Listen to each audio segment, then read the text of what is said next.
How's it going, connectors? Welcome to another fresh episode of Staying Connected, where we seek stories that connect us with one another. There's just too much emphasis on differences that we forget that we're just one big community. We seek to learn about life lessons, experiences, setbacks, and vulnerabilities of one another. We're here to share through open and honest conversations. How's it going, guys? I'm Kenny. And I'm Scott. Let's go ahead and jump into it. Oh my Right. goodness. Okay.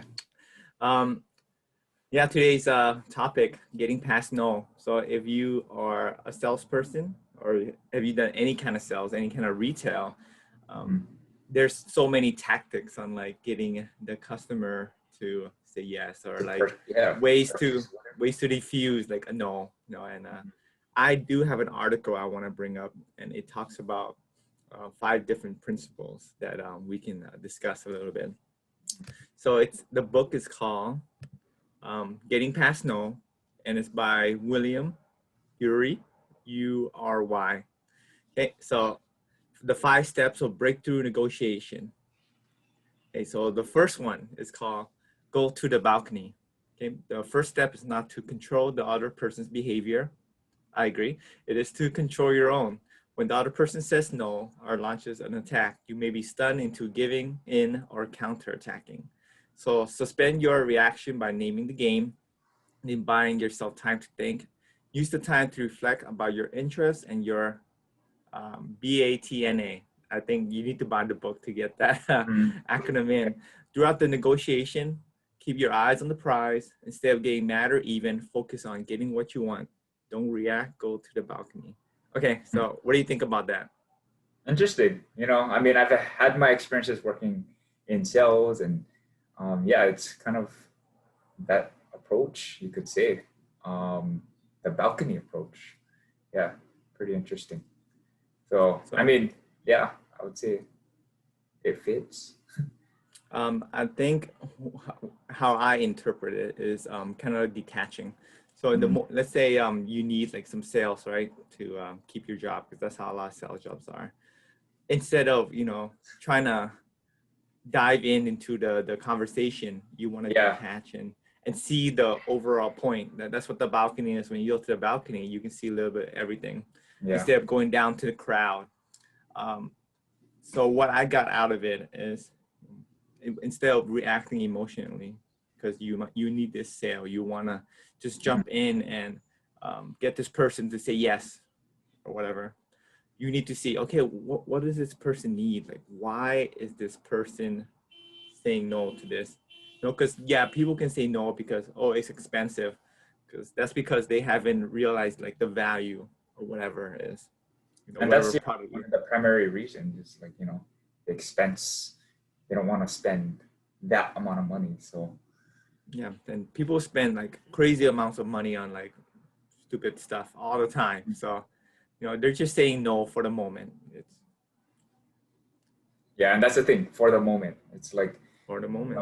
If you if you're a salesperson, you get rejected the first time, you don't stop there. You follow up, and then you keep on following up till they say yes. And most of the time, they end up saying yes.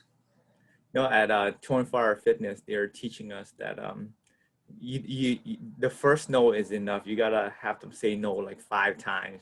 Like once you get 5 rejections, then you can like, okay. But that's annoying. If you think about it from the customer's point of view, it's like, oh my goodness, I just want to leave. Yeah. And you don't want to look disrespectful or like that. So it's just getting someone, refusal. Okay, here's the backup topic of what you talk about. It's too expensive, but no, we can break it down to monthly payments. No, I'm okay. You know what? For you, I'll give you a discount. How about this? And I think those tactics are very, I don't think they're, what's the word? As productive or as efficient as you want them to be. Because now that you bug this person, they're gone forever. You'll never get a sale out of them again. That's how I see it. It's a lot of lose-lose.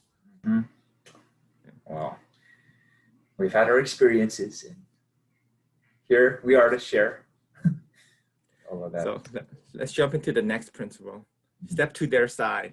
Before you can negotiate, you need to create a favorable climate. You need to diffuse the anger, fear, hostility. suspicion on the other side. They expect you to attack or to resist. So do the opposite. Listen to them, acknowledge their points, and agree with them wherever you can. Acknowledge their authority and competence too. Don't argue, step to the side. What do you Find it think? pretty funny because yeah, find it a little bit funny because yeah, you know, at the same time they're putting on a face like, you know, not necessarily truthful, but at the same time, you know, just trying to agree with whatever you say and trying to lure you into something that's Yeah, you know, it's kind of like building rapport. It's like, oh, that's too oh yeah. expensive for me. You know what? You're right. You know, I definitely agree with you. Like for this, like the price is way too high, and you know, whatever you said about this product, yeah, you can definitely get it somewhere else. No, you're completely right. It's like you have the right judgment, and you kind of like sugarcoat it, almost like brown nosing. Yeah.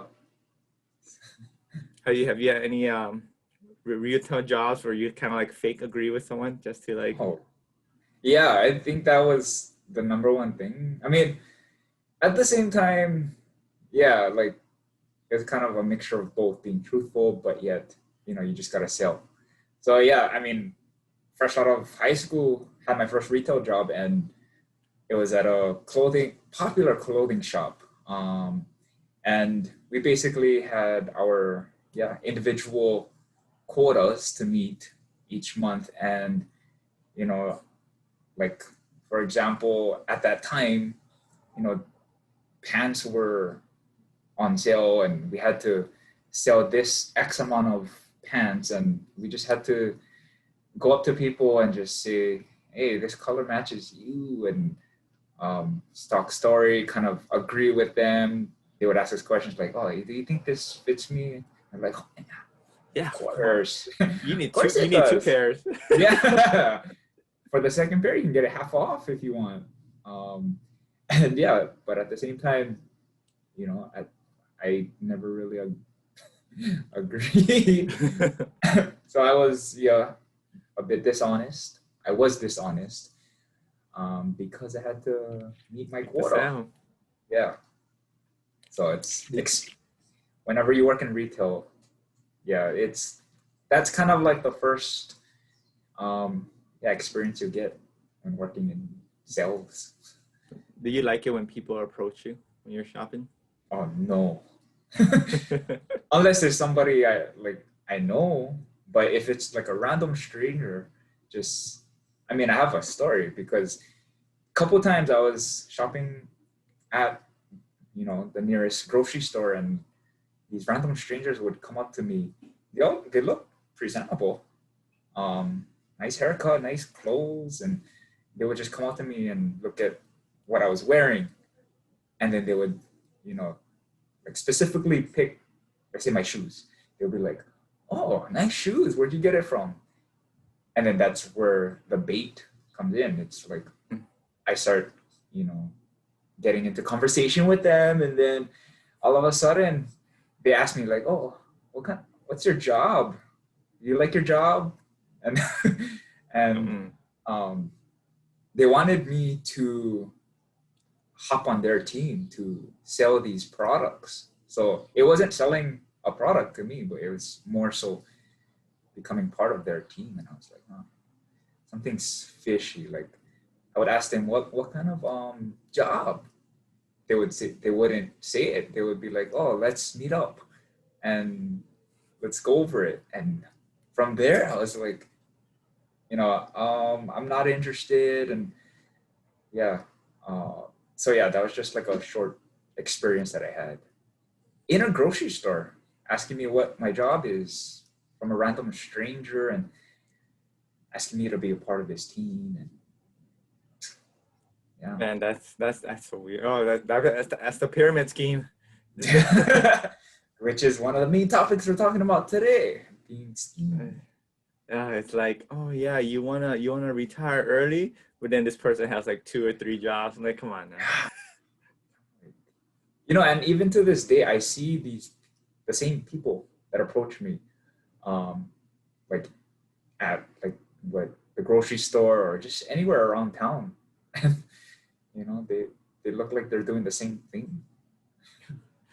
Uh, they're gonna retire by 40. Uh-huh. Yeah, my pyramid scheme story. It was like this church, and I'll just say their name. I remember their name now. It was Amway. So Oh my. the first time I went to an event, it was like this giant mass like for church. It was they did it at this hotel, and everyone's like was like wearing suit, and myself I was wearing just shorts and like white t-shirt. So I stood out like a sore thumb. But regardless, they welcomed me with open arms. They had like all these pretty girls come up to me like, "Oh my God, you're Scott, right? I heard so much about you." And it's weird. That was my first day. How could you known about me?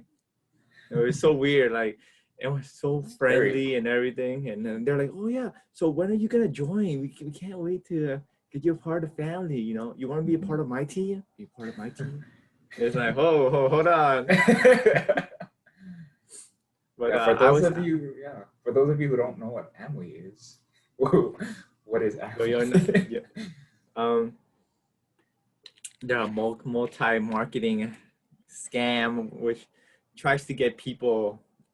They have this team where there's like a team leader, and basically the more people under you, you get a cut of their share. Mm-hmm. So, and then they encourage you to make your own team, but it's tough because it's very hard to find people, and the team leaders with a big team, they just have they have so much resources, and they have so much people, and they have a lot of suckers. So yeah. I think, but yeah, it's like I was young at the time, and then it was nice meeting people who were so welcoming and accepting, and I foolishly bought something from them, and then after I bought that, I was like, oh my goodness, what am I doing? And then they just kept following up. Oh, what is it? You need a refill? It's like, okay, these people don't really care about me. Yeah. Because at first they're talking about, oh, how's the family and all that, and how's your job, and they ask about like my personal life, and then when I asked about their personal life, they just kind of redirected it or reflected right back to me. Enough about me. Let's talk more about you. Yeah. Your story sounds so interesting. Mm-hmm.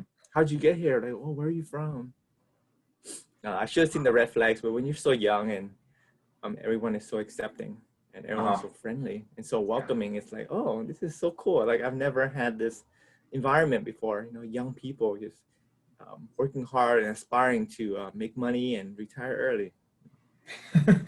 Yeah. Looking back on that experience, it's yeah. Well, at least we experienced it. Yeah, if someone presents something that's like easy, it's never easy.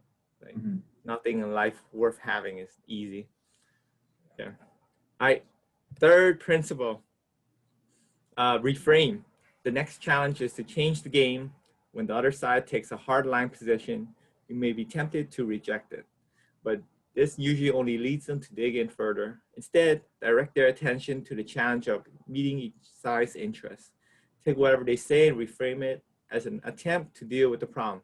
Ask problem-solving questions. Why is it that you want that? Or what would you do if you were in my shoes? Or what if we were to blank? Rather than trying to teach the other side yourself, let the problem be their teacher. Reframe their tactic too by going around the stone walls, deflecting their attacks and exposing their tricks. Don't reject, reframe. Switching. Yeah, it's like, I was like, oh, but what do you think about it? And letting them answer it themselves, because when something comes from your mouth, it's not as convincing as if it were to come from their mouth, because now it's their plan. Now it's their solution to the problem. Now they're more likely to follow up on it. So what would you do, Kenny, if you're in my shoes? Oh, I would do this. I would do this, do this. Oh, okay.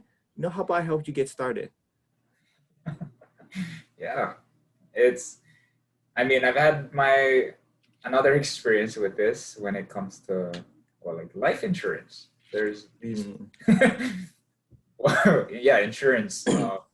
That's one other experience that I had with this friend of mine that started doing this, being part of this team that sells insurance. And of course, I mean, I have a full-time job that luckily, thankfully, I have like insurance and I'm covered.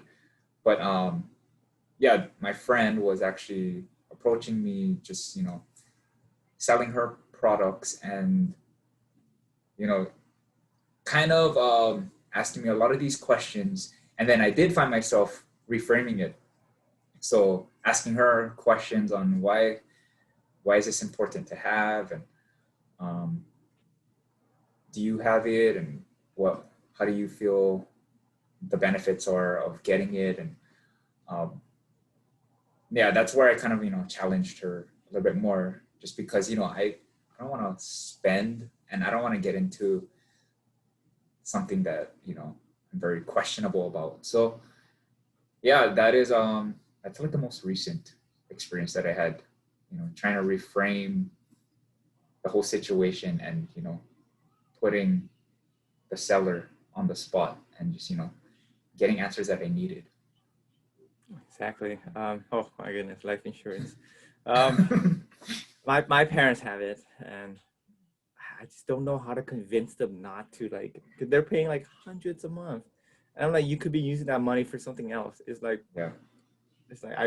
it's like you don't trust your son to invest that money for you, but you let like random strangers just take it from Yeah. you every month, which is so weird. They're like, oh yeah, just in case, just in case. It's like in our Yeah. family history, everyone has lived up to like almost 100. Mm. So knock on Yeah, wood, that's but good. that's Yeah. yeah. So you're gonna be like, they're like what, 60 something. They're gonna spend the next 30 plus years spending on like a what if, you know, with So still nothing against life insurance. yeah, Just nothing against it. It's just but, there's so many different options, and so many different people that will approach you with the same type of product. It's just figuring out where to put your focus on. I could always tell if a salesperson is really good when they don't do a lot of speaking, when they Mm. ask a lot of questions. Like when a salesman starts to speak too much, that's how you can tell that they're not as experienced. Because when you're trying to sell something to somebody, you're trying to learn, who Yeah. they are, trying to build rapport. That's why you ask them all these questions. Oh, where are you from? They start with really basic answers, basic Mm. questions, and then you lead into more open-ended questions. And one of the tactics that I've learned while working my retail jobs is getting them to say yes as much as possible. Okay, there's like a positive connotation about like someone saying yes to something. Oh yes, you think this is important to you. Yes, yes. You think you see yourself using it. Yes. You think your family might need it. Yes. And then eventually, with enough yeses, there goes that positive confirmation of like, okay, I like this person. You know, Yeah. subconsciously you're gonna like this person. Subconsciously you're gonna see yourself using this product. And I don't know. I always thought that was like the most snake oil, or one of the most snake oil way to get someone to buy something. Mhm. Yeah. The fact that if your friend, your very close friend, does those kind of businesses, and they try to lure you into something that you don't want to, it's kind of like, That's the thing. Like these, like we're going back to pyramid schemes, but like these things will make you sell out your relationships with people that you have built on for years, which is crazy if you think about it. They have like convinced you or like brainwashed you into like, you know what, my 10-year relationship friend, yeah, why not? I'll go to ends length to get this person on my team or to yeah. buy my product, where even if I had to sacrifice it, which is nuts. You think about Yeah. it. Oh man. Yeah. All right, the fourth principle: build them a golden bridge. At last, you're ready to negotiate. The other side, however, may stall, not yet convinced of the benefits of agreement. You may attempt to push and insist, but this will probably lead them to harden and resist. Instead, do the opposite. Draw them in the direction you would like them to go. Think of yourself as the mediator whose job is to make it easy for them to say yes. Involve them in the process, incorporate their ideas, try to identify and satisfy their unmet interests, particular their basic human needs. help them save face, and make the outcome appear as a victory for them. Go slow to go fast, don't push, build them a golden bridge. Yeah. Again, yeah, just allowing them to make all the decisions, allowing them to think that, their decision is the right one. It is their decision. Their ideas about a certain thing is being met. It's like, oh yeah, Kenny, you're right. Like your idea of like using that for this product is really smart. Like I haven't seen many people who bought this product think of it that way. Yeah. Help them strategize in some way so that they can build their skill set when it comes to selling. Yeah, and I think one tactic that I've seen used is like, oh, since you propose paying a certain way, you actually saved so and so dollar. Like you just took 20% off because you did it this way. And then this is gonna make your life so much easier when you have this product. You're gonna be more efficient. Remember when you told me that you had troubles doing this? Well, when you use this product, you're not gonna have this problem anymore. Yada yada yada. So you definitely made the right choice. Yeah, you wanna lay out all the things you save and just all the benefits. I know we're talking a lot about like bad sales stuff, but do you have any examples of like good when it came, like let's say a salary negotiation or something positive instead of just all these negative examples? I know. I mean, anywhere you go, you're selling yourself, whether it's for like a job interview or if you're like a freelancer and you're trying to sell your your services, using those tactics, you're using your own skill sets to help your client, future customer benefit. So aiming it towards a way where you get benefit, but at the same time the client gets a benefit. Win-win situations. Pretty much. Yeah, so like for design purposes, like for myself, sometimes I like to reach out to different businesses and ask them like, how can I help? Not necessarily saying, oh, like let me help you. I just want to get to know them. Like, is there anything you need help with that I can possibly use my skills to strengthen the reputation or strengthen the look of your company? And most of the time it's like, yeah, they do need some help with that. And appealing to your demographics. If it's like the older generation, you have to find a way to appeal to them. If it's the younger generation, different tactic. And from there, you just have to get to know their needs and try to accommodate to that. And at the same time, you're selling your services, and so it's kind of like a bond, a relationship that you build. Can you talk about how you communicate versus the older generation versus the younger? Yeah. So for example, like, again, I am a designer, and whenever I do like some of my side projects, I appeal to the older demographics in ways where I dumb it down. So not using like very, like unknown lingo, could say. Right. So telling them like, oh, so I use these design products that I'm able to, use your photos and make it into like a graphic that I can show on like social media, and for you to present at your storefront kind of thing. So it's easy for them to understand on what I do. And yeah, and I guess a lot of people nowadays, especially the older generation, they're on social media actually more than a lot of the younger generation. It's surprising. Like even my parents, they're on it constantly. So having some sort of easy, simplified instruction for my older client, to understand what I will do and how they can benefit from it. For the younger generation, that's where I can go all out and Be more creative. yeah, be more creative, expand on because they know the different platforms, with social media and design stuff as well. So that's where you can kind of just go all out. And that's how I usually communicate with these clients, and try to appeal appeal to their needs, appeal to the different demographics.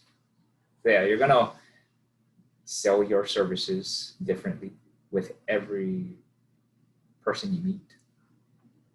It's like it's not what you can do, it's what you can do for them. It's what their needs are. Yep. Yeah. Okay. All right. The last principle: use power to educate. If the other side still resists and think they can win without negotiating, you need to educate them to the contrary. You need to make it hard for them to say no. You can use threats and force, but these often backfire. You push them into a corner, they will likely lash out, throwing even more resources into the fight against you. Instead, educate them about the cost of not agreeing. Oh, interesting. Okay. Ask reality testing questions, warn rather than threaten, and demonstrate your BATNA. Again, you need to get the book for that. And I'll probably look up the acronym for that. Yeah. Use it if only necessary, and minimize their resistance by exercising restraint and reassuring them that your goal is mutual satisfaction, not victory, win-win. Make sure they know the golden bridge is always open. Don't escalate. Use power to educate. Interesting. The part where you said the cost of not agreeing, it's like, that's kind of like their conclusion, their, what is it, clincher, trying to make a story that will make you feel like that you really, really, really need it, or else you'll regret not getting it. So, I mean, going back to like the whole life insurance type of thing, that's one idea as well. It's they try to. I mean, of course, it's something that we should all consider or think about.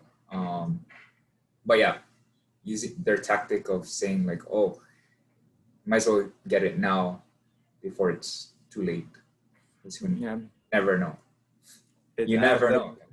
The one example I've always hear is like, yes, it is a little bit pricey, but what's a couple $100 compared to like, if something tragic happens in a family, and your kids need the support, and that's always like, oh, okay, if I don't, do this, then like something bad happens, and my kids can't make it on their own, so $100 isn't too bad, because if something bad happens to me, they'll get a couple $100,000. Yeah. So yeah, I do agree with the fact that you do need to educate. It's always nice to like have a salesperson be like, here are the facts. This is what happens if you do take it. This is what happens if you don't take it. And it goes back to what we said about letting the customer make the decision. It's not like you take this now, you save this, but you don't take now. It's like solar panels. Yeah, like the solar panels. Yeah, you look how much money you save in electricity. Versus like, oh, if you get the solar panels, and from what you're telling me about the current electricity bills that you're paying right now, this is the difference. Or you'll be saving this much every month. So, and then you can use that money to spending on golf, because you told me you like to golf, or your kids want to buy toys or whatever, so you can spend that extra money on them instead of spending that money on the electricity bill. So reframing it, making them say, oh, okay, there's a lot of gain to be had if I Pretty were to much, switch. yeah. Ah, So I looked up the BATNA acronym, and okay. it stands for Best Alternative to a Negotiated Agreement. So if the initial negotiation fails, what's the best alternative that still is a win-win for both parties? It's like, oh, okay, you don't Yeah. want this premium solar panel. We do have an alternative. You might not save as much money, but you'll still save some money as compared to your original electricity bill. Like you Yeah. won't save 100%, but you'll 50%, You'll save. but you'll Yeah. save like 25%. Yeah. That still makes a difference. And it does. And then they're Yeah. like, oh, okay, it's not so bad. It's not as pricey. You know, Mhm. it saves me money. That now. Yeah. Well, yeah, that's kind of like the way they close things off. It's just, Have you ever made a sale in which you felt terrible when you know, the person agreed to it? Like it was not a very high integrity sale. I think personally, no, I mean, that's why I cannot really be like a salesperson. It's like, it's not for everybody. Like I'm a truthful person, and it's just, yeah, I'm like, I mean, aside from the retail job that I had, I just, just gotta do what you had to do. yeah. How about you?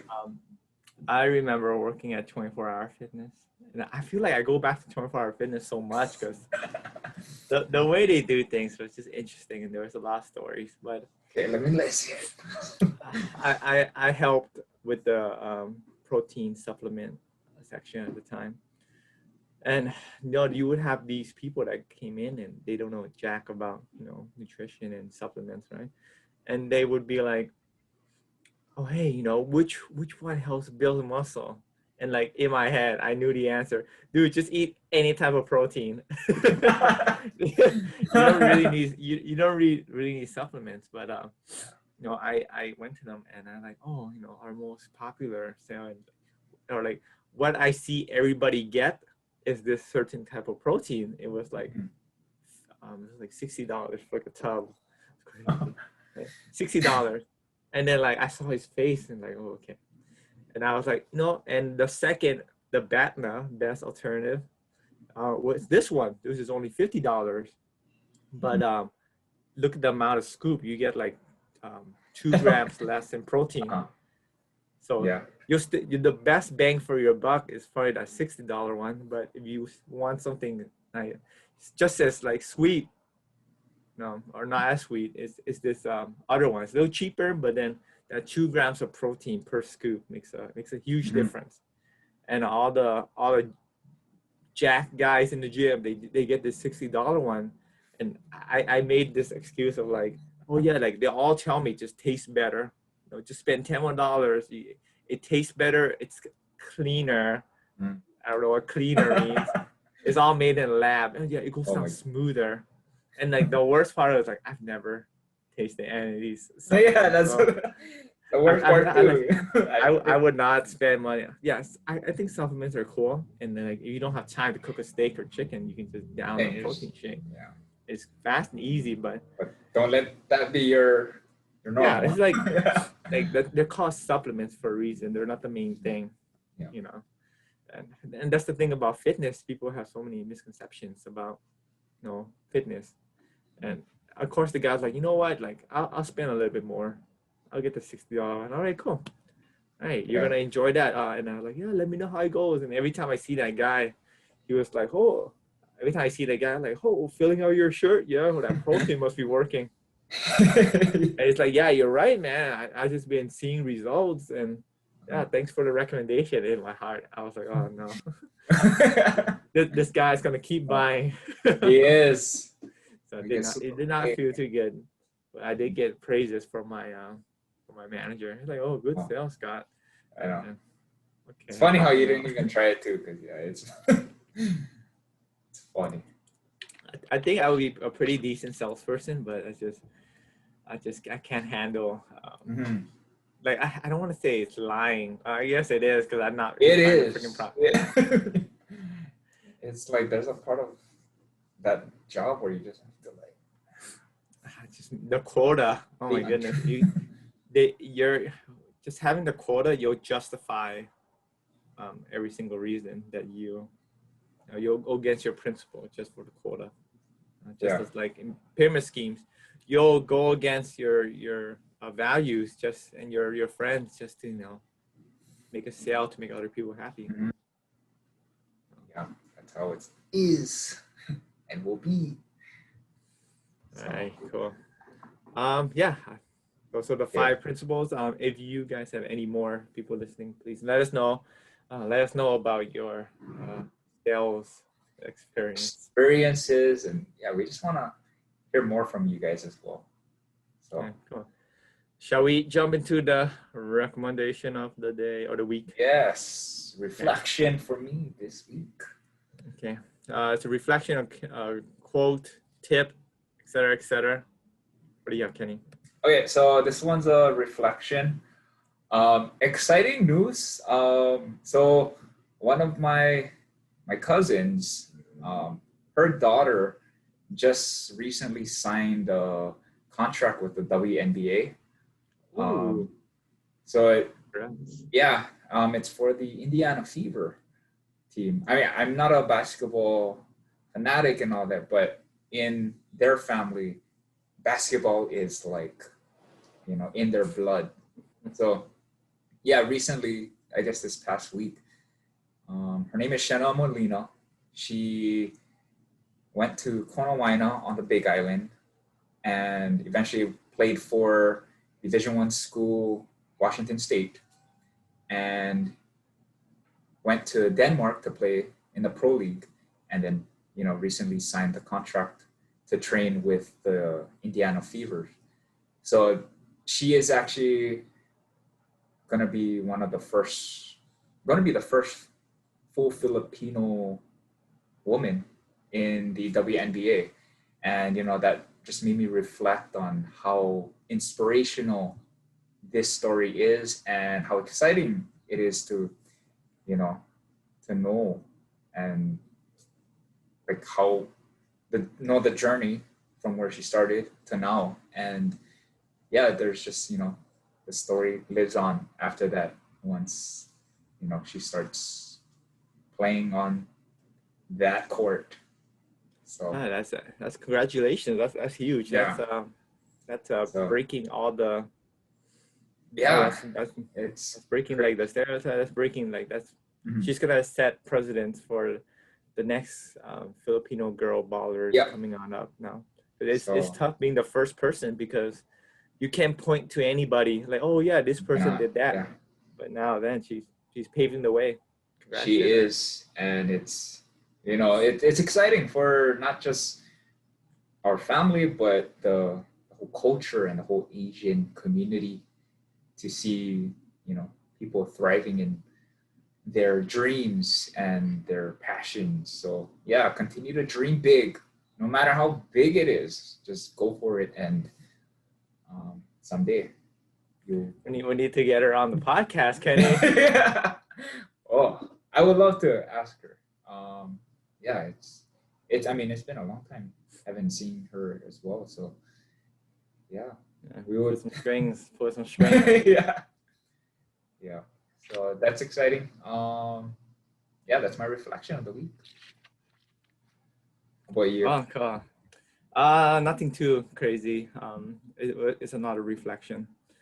So this week has been extremely rough. So if you work in personal, but what I found is that, like when you're in the midst of it all, you're in the midst of the battle, you're midst of the heat. Everything seems so overwhelming. Everything feels like, oh, I can't do nothing right. Like nothing is going my way. But as I'm thinking about it, on my day off, it's like, no, it's actually not so bad. Like every single hardship or every single difficulty that I went through or that I've experienced this week was a great learning lesson. And it was a good test of my character. Because there are times where I could have like taken the shortcut. I could have like um, cheat myself and shorten, the path. Like, oh, you know what? No one's looking. I can just like, cheat off a little bit. It's fine. Or like, oh, I'm so tired. I don't need to work out. Or, I don't want to go to work today. I can just take a day off because I have vacation. But I found that like if you just show up and just stick through it, and then just do some reflecting at the end and just breathe, everything is okay. It's not as bad as it seems. Yeah. Of course, in the moment it was, but it never is. As crappy as things are, give it some time, and when you look back, it wasn't as bad as you think it was. And it was good to know. It was very, very reassuring to know that, whatever I was going through, it's just like a storm. It will pass. And you can either let the worst get of you, and just let all of your judgment and your principles go away, or you can stand your ground and allow yourself to be tested by these problems, be tested by all the difficulties, and learn from it, and raise the bar for yourself. So continue to raise the bar. It's like the next time this happens, I'm more prepared for it. And the next time this happens, I'll do a better job mitigating the risk, mitigating the problems, and come out even better than I did today. Yeah. I mean, we're constantly on this fast-paced lifestyle that, at times we just have to, set aside some time to, just heal, self-reflect, and recharge for us to, conquer the next thing, the next day. And yeah, for anyone out there, it's find some time to take a break, because taking a break allows you some time to just focus a little bit more on yourself, your values, and try to plan your next step into building yourself. I agree. Yeah. So yeah, I mean, what a great episode, allowing us to reflect on, the idea of getting past no, and going over some fun experiences, dealing with, the whole situation of getting past no. And we just want to say thank you again for tuning into another great, fresh episode of Staying Connected. Continue to stay connected with us. Like us here, subscribe, comment. We definitely want to hear from you and see how you're doing.